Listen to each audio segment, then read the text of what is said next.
उसका नुकसान हरियाणा में हुआ, पंजाब में हुआ, दिल्ली में हुआ, कई प्रदेशों में हुआ है।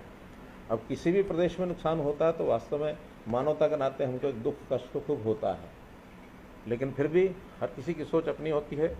मैंने तो हिमाचल प्रदेश के मुख्यमंत्री, जिस दिन कुल्लू में सब हो रहा था तो वहाँ के मुख्यमंत्री से भी मैंने बात की, और कारण दूसरा भी था कि हमारे कुछ 10-12 लोग हिसार के थे, वहाँ कुल्लू मनाली में फंस गए थे।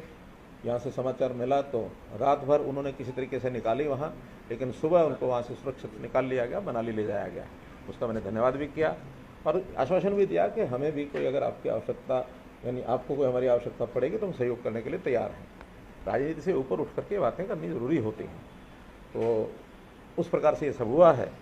जितना नुकसान हुआ है क्रम से अम्बाला से शुरू हुआ ये, जहाँ तक यमुना का विषय है, अम्बाला के बाद अम्बाला नहीं, यमुनानगर, यमुनानगर के बाद करनाल, करनाल से पानीपत, सोनीपत, फिर दिल्ली, फिर फरीदाबाद और पलवल। कल दोपहर से ये मान के चलना चाहिए कि पलवल में सबसे बड़ी समस्या थी। आज इस समय तक मेरी अभी बात तो नहीं हुई है, लेकिन मेरा ऐसा मानना है कि पानी वहाँ घटना शुरू हो गया होगा, क्योंकि कोई भी पानी जहाँ भी जाता 24 घंटे उसका एक उफान रहता है और वो धीरे धीरे आगे बढ़ता है। तो इसलिए पलवल से निकल करके वो पानी मथुरा की तरफ चला गया होगा। ऐसे ही यही स्थिति घग्गर की थी।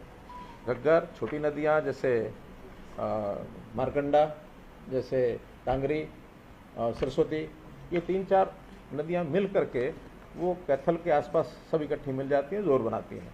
तो इसका सबसे पहला नुकसान हुआ था पंचकुला, फिर अम्बाला, अम्बाला के बाद कुरुक्षेत्र, कुरुक्षेत्र के बाद कैथल, कैथल से नरवाना का एरिया, फतेहाबाद का एरिया और फिर सिरसा। कल सिरसा में यानी रानिया, रतिया और सिरसा, इसमें पानी काफ़ी ज़्यादा उफान था। तो वही स्थिति जैसे मैंने पलवल की बताई, आज उधर भी पानी निकलना शुरू हो गया होगा, डाउन होना शुरू हो गया होगा। तो इस सारे में काफ़ी नुकसान हुआ है, जाने भी गई हैं। अब आंकड़ा तो सब और 2 दिन बाद सब जिलों से सारा इकट्ठा होकर आएगा, लेकिन जो प्रारंभिक जानकारी है इसमें अभी 30 के आसपास जाने गई हैं अलग अलग ज़िलों में। और जो ज़िले प्रभावित हुए हैं कम ज़्यादा, क्योंकि इसमें दोनों तरह के ज़िले हैं, बाढ़ प्रभावित भी हैं और वर्षा के पानी के कारण से भी जहाँ ज़्यादा पानी भरा है वो भी उसमें है।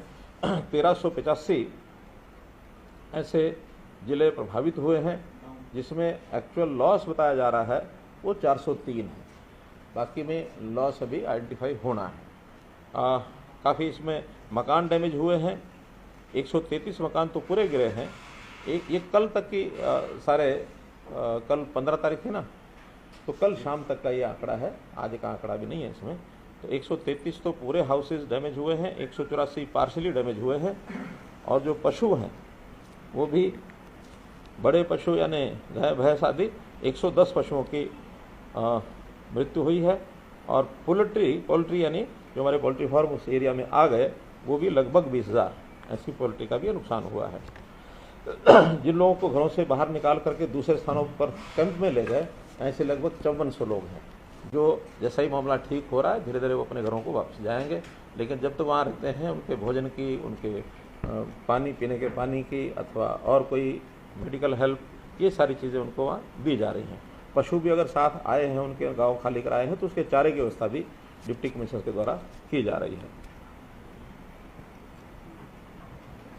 टोटल जो एरिया है जिसमें ये पानी भरा है वो 1,60,000 हेक्टेयर है, अर्थात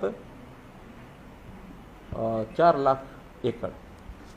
अब इसमें सारे में लॉस होगा ऐसा तो मैं नहीं कह सकता, क्योंकि अभी कुछ ज़मीनें खाली थी, कुछ अभी जीरी की बुआई चल रही थी, पौध लग रही थी। और अभी समय ऐसा है कि पानी अगर उतर जाता है तो जहाँ पानी 6 इंच 8 इंच रहेगा तो जीरी की रुपाई दोबारा भी हो जाएगी। जुलाई का महीना ये चीज़ें रिकवर करने लायक हैं। हाँ, बहुत नुकसान होगा तो उसका असेसमेंट थोड़ा सा बाद में होगा।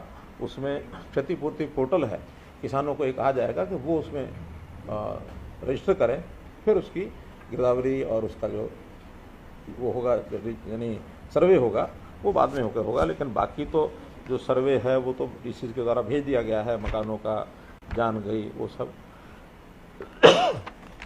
कुछ जहाँ पानी भरा है वहाँ सड़कें हैं, ब्रिज हैं, रिटेनिंग वॉल्स हैं, इनमें भी क्षति हुई है।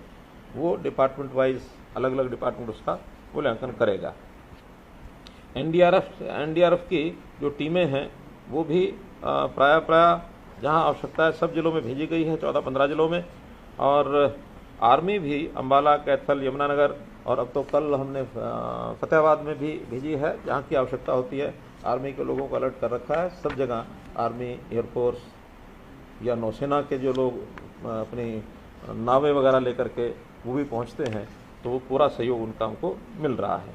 स्टेट की पुलिस है, फायर ब्रिगेड है, अथवा